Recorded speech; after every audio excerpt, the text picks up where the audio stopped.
Olá, seja muito bem-vindo a mais um vídeo aqui no nosso canal. Não tenha pressa, tenha um propósito. E aqui a gente fala de assuntos que realmente importam, rumo a uma vida plena. E o tema de hoje eu posso dizer que é um dos mais empolgantes para mim. Eu quero te encorajar a assistir, ficar comigo nesse vídeo até o final, para que você não perca nada, porque eu tenho certeza que vai ser uma explosão na sua consciência e que esse vídeo de fato vai transformar a sua percepção de vida até aqui. Esteja presente. Física quântica e Bíblia. Você sabia que a física quântica ela aponta para a mesma verdade que a Bíblia nos revela? De que o presente é o único lugar onde a vida realmente acontece. Não é no passado, que já se foi, nem no futuro, que ainda não existe. A vida é aqui e é agora. Mas por que isso é tão importante de entendermos? E como a fé e a ciência se encontram nesse ponto? Vamos fazer um diálogo aqui então entre fé e ciência. E primeiro eu quero explorar com você a visão bíblica sobre o presente. Em Êxodo 3,14, Deus se apresenta como Eu sou, ou seja, Ele não foi ou Ele não será, mas Ele se revela como Deus do presente eterno. Em Mateus 6,34 diz: Não vos inquieteis pelo dia de amanhã, pois o amanhã cuidará de si mesmo. Salmo 118, 24 diz: Este é o dia que o Senhor fez. Regozijemo-nos e alegremo-nos nele. A Bíblia, então, ela nos convida a viver no aqui e no agora, pois é onde Deus se revela. Agora vamos explorar a física quântica e a realidade do agora. A mecânica quântica mostra que a realidade existe em múltiplas possibilidades, até que seja observada. Esse fenômeno é chamado de colapso da função de onda. Isso significa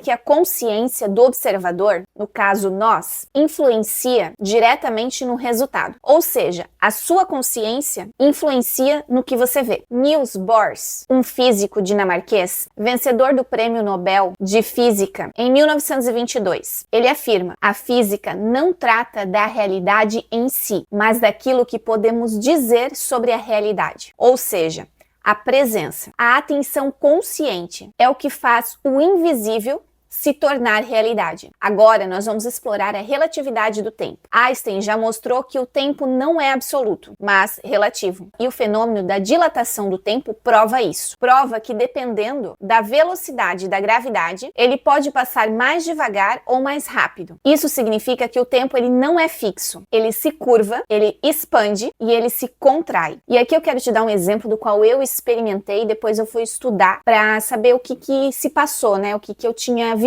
Quando eu sofri um acidente lá em 2015, todo o processo ali de estar presa nas ferragens, chama os bombeiros, chama os paramédicos, enfim, para me tirar daquele momento ali, eu tive a impressão que eu estava vivendo um filme. Literalmente como aparece nesses filmes que apita aquele som de fundo assim e tudo passa em câmera lenta, literalmente é essa a sensação que eu experimentei. E tudo se passou em torno de 15 minutos, 20 minutos no máximo.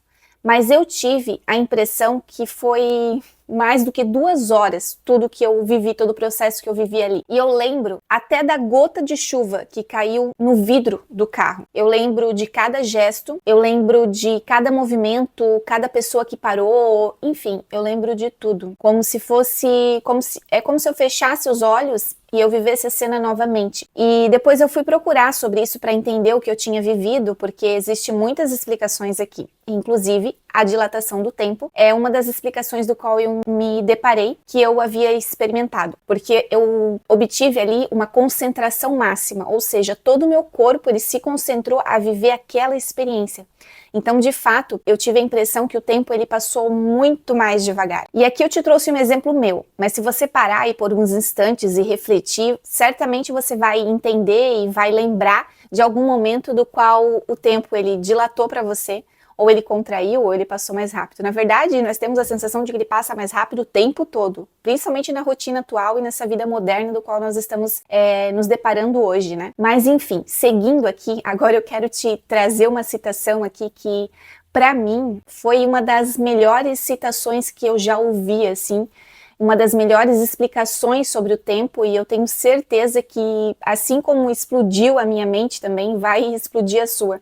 Então preste atenção e reflita comigo. Santo Agostinho já dizia assim séculos antes da ciência moderna: o passado já não é, o futuro ainda não é, e só o presente existe. Mas se o presente fosse sempre presente e não passado, isso não seria tempo, isso se chamaria eternidade. Uau! Eu não sei vocês, mas essa frase me impacta muito. Você consegue entender a profundidade dessa frase? Você consegue, aqui eu consigo até achar uma explicação para a eternidade. Ou seja, se não houvesse passado nem futuro, só o presente, isso não se chamaria tempo, isso se chamaria eternidade. Uau! Mas vamos lá. O que a física e a teologia revelam aqui é que o presente é o ponto mais próximo da eternidade que podemos experimentar. Agora vamos fazer esse encontro, então, entre fé e ciência. Em Hebreus 11:1 diz assim: a fé é a certeza daquilo que esperamos e a prova das coisas que não vemos. Assim como a física mostra que o invisível só se manifesta quando há presença. E a fé ensina que aquilo que não existe, que aquilo que não vemos, mas já existe em potencial e está aguardando se revelar na hora certa. C.S. Lewis escreveu: a eternidade não é tempo infinito, mas a posse plena do presente. Werner Heisenberg, um físico teórico alemão que recebeu o Prêmio Nobel de Física em 1932, ele sempre afirmava assim: o primeiro gole do copo da ciência nos torna ateus, mas no fundo do copo Deus nos espera. E essa frase, ela explica para mim a minha paixão pela ciência, porque toda vez que eu estudo e que eu tenho curiosidade em aprender mais sobre neurociência, sobre física, enfim, para mim é como se eu estivesse encontrando Deus de fato. Isso reafirma ainda mais o quanto a Bíblia ela é perfeita e ali ela tem tudo do que precisamos para ter uma vida plena. Podemos dizer então que estar presente é alinhar o seu corpo, a sua mente e o seu espírito ao único tempo que temos, que é o agora. E é onde Deus se revela. Porque ele diz que ele é. Eu sou. Ou seja, ele não foi